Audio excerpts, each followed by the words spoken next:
membantu siswa dalam mengatasi masalah pribadi, sosial, pendidikan, dan karir. Nah, dengan adanya bimbingan konseling, siswa mendapatkan dukungan untuk mencapai potensi maksimalnya, baik dalam aspek akademis maupun non-akademis. Nah, BK juga menciptakan lingkungan belajar yang lebih positif dan produktif.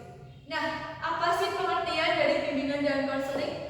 Bimbingan adalah proses penyuluhan yang dilakukan oleh individu berpengalaman agar individu lain bisa memahami diri mereka sendiri, tugas, dan tanggung jawab yang dihadapinya. Kemudian apa sih konseling? Nah, konseling adalah proses interaktif antara konselor dan siswa yang bertujuan untuk memecahkan masalah yang dihadapi oleh siswa dengan menggunakan teknik-teknik yang tertentu. Nah, selanjutnya apa sih persamaan dan perbedaan bimbingan dan konseling? Nah, persamaannya yang pertama tujuan utama, keduanya bertujuan untuk membantu individu. Dalam hal ini siswa dalam mengatasi tantangan yang mereka hadapi. Baik bimbingan maupun konseling berkontribusi terhadap perkembangan pribadi dan akademis siswa. Kemudian yang kedua ada proses interaksinya. Nah, keduanya melibatkan komunikasi antara konselor atau guru dengan siswa, dan interaksi ini penting untuk mendalami masalah dan memberikan dukungan kepada siswa tersebut. Yang ketiga, hubungan emosional. Nah, baik bimbingan dan konseling dapat memberikan dukungan emosional kepada siswa, membantu mereka merasakan lebih baik dalam berhadapan dengan permasalahan yang ada. Kemudian apa sih perbedaan dari bimbingan dan konseling? Yaitu dari sisi pendekatan. Nah, bimbingan itu lebih bersifat informatif dan pemanduan. Nah, bimbingan seringkali memberikan informasi mengenai pilihan pendidikan, cara belajar, dan pengembangan diri tanpa mendalami masalah secara mendalam. Dan konseling itu mendalam dan bersifat remedial, di mana konseling membantu siswa untuk mengatasi masalah khusus dengan teknik-teknik tertentu dan mungkin melibatkan analisis lebih lanjut terhadap masalah yang dihadapinya. Kedua, dari sisi layanan. Nah, bimbingan ini biasanya dilakukan secara kelompok atau individu, tetapi lebih umum. Sedangkan konseling biasanya dilakukan secara individu untuk mengatasi masalah spesifik yang dihadapi oleh siswa. Kemudian selanjutnya ada orientasi bimbingan dan konseling. Yang pertama ada pengembangan pribadi. Nah, BK berorientasi pada pengembangan pribadi dengan membantu siswa mengenali diri mereka, bakat, minat, dan potensi yang dimiliki. Nah, hal ini dapat mencakup pembelajaran tentang pengendalian emosi dan pengembangan keterampilan sosial. Yang kedua ada bimbingan belajar. Nah, siswa diberikan bantuan dalam hal akademis seperti memilih mata pelajaran, merencanakan studi, dan mengatasi kesulitan belajar sehingga mereka dapat mencapai tujuan akademisnya. Nah, yang ketiga ada persiapan karir. BK juga mengarahkan siswa untuk mempersiapkan diri menghadapi dunia kerja atau pendidikan lanjutan, seperti dari SD ke SMP, SMP ke SMA, bahkan SMA sampai kuliah. Kemudian memberikan informasi tentang pilihan karir dan membantu dalam perencanaan pendidikan yang sesuai dengan bakat dan minatnya mereka. Nah, kemudian apa sih tujuan dan fungsi dari bimbingan dan konseling? Yang pertama ada tujuan BK. 1. Mendukung pengembangan diri. Nah, BK memfasilitasi siswa dalam mengenali potensi dan keterampilan yang dimiliki, serta mengembangkan karakter positif mereka. Yang kedua ada meningkatkan hasil belajar. Nah, BK juga membantu siswa dalam meraih hasil akademis yang baik melalui penyesuaian strategi belajar dan keterampilan manajemen waktu. Yang ketiga ada menyediakan dukungan emosional dan sosial.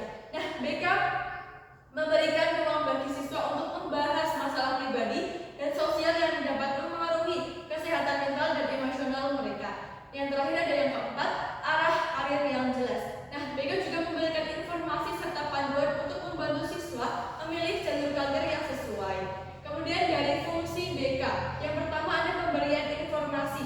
BK juga membantu siswa mendapatkan informasi yang relevan mengenai pendidikan, karir, dan pengembangan diri. Kemudian yang kedua ada pembangunan keterampilan, mengembangkan keterampilan siswa dalam berinteraksi, berkomunikasi, dan menyelesaikan masalahnya. Yang ketiga ada penyelesaian masalah. Nah, BK juga membantu siswa dalam menemukan solusi untuk permasalahan yang mereka hadapi di sekolah dan di kehidupan sehari-hari. Yang keempat ada pencegahan masalah. Nah, mengidentifikasi dan mengatasi potensi masalah sebelum berkembang menjadi lebih besar dengan pendekatan yang bersifat preventif. Kemudian selanjutnya ada asas-asas dan prinsip-prinsip bimbingan dan konseling. Nah, yang pertama ada asas-asas konseling. Yang satu, asas keadilan. Nah, menjamin bahwa semua siswa mendapatkan akses yang sama terhadap layanan BK tanpa diskriminasi. Yang kedua, ada asas antisipatif. Nah, BK merancang kesadaran akan masalah yang mungkin timbul dan menghindari permasalahan sebelum mereka terjadi melalui program edukatif. Yang ketiga, ada asas keterlibatan. Nah, melibatkan siswa dalam proses bimbingan dan konseling sehingga mereka merasakan memiliki tanggung jawab atas pengembangan diri mereka sendiri. Terus selanjutnya ada prinsip-prinsip bimbingan konseling. Yang pertama ada kerahasiaan. Nah, BK menjaga privasi informasi yang diberikan siswa selama proses bimbingan dan konseling. Yang kedua ada keterbukaan, memastikan interaksi yang transparan antara konselor dan siswa sehingga siswa merasa nyaman untuk berbagi cerita. Yang ketiga ada partisipatif. Nah, BK juga mengajak siswa untuk aktif terlibat dalam program bimbingan konseling sehingga mereka merasa berperan dalam proses belajar dan pengembangan mereka. Kemudian ada landasan dan kedudukan bimbingan dan konseling. Yang pertama ada landasan bimbingan konseling, ada psikologi.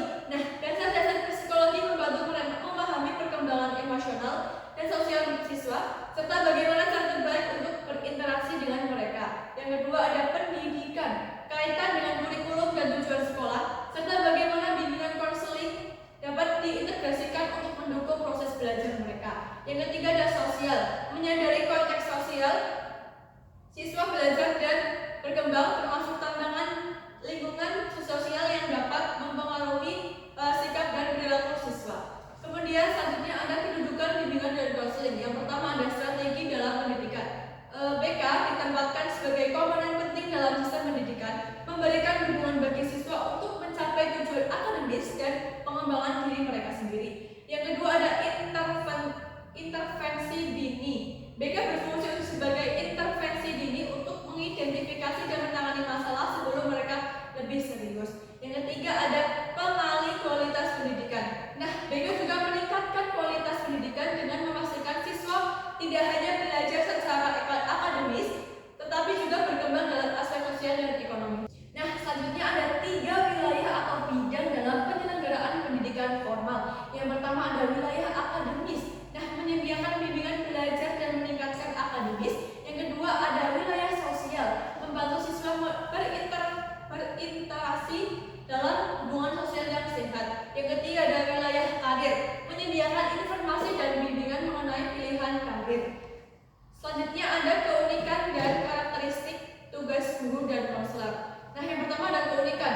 Guru fokus pada proses pengajaran dan pembelajaran, sedangkan konselor fokus pada aspek emosional dan pribadi siswa. Kemudian ada ketertarikan. Nah, keduanya harus bekerja sama antara guru dan konselor untuk mendukung perkembangan siswa secara holistik. Nah, kemudian ada karakteristik pribadi dan kompetensi profesional pendidik abad 21. Nah, pendidik abad 21 perlu memiliki yang pertama, keterampilan komunikasi yang baik, yang kedua, kemampuan untuk membangun empati, yang ketiga, sikap terbuka terhadap perubahan dan inovasi, dan yang terakhir, keempat, keterampilan kolaboratif dan kerjasama. Kemudian ada penerapan bimbingan konseling oleh guru kelas SD. Nah, untuk seorang guru kelas, pengetahuan dan tentang fungsi bimbingan konseling, orientasi dan asas-asas dapat diterapkan dengan cara yang pertama, memperhatikan kesejahteraan emosional. Nah, guru dapat menerapkan teknik bimbingan untuk mendeteksi adanya masalah di kelas seperti bullying atau kesulitan belajar.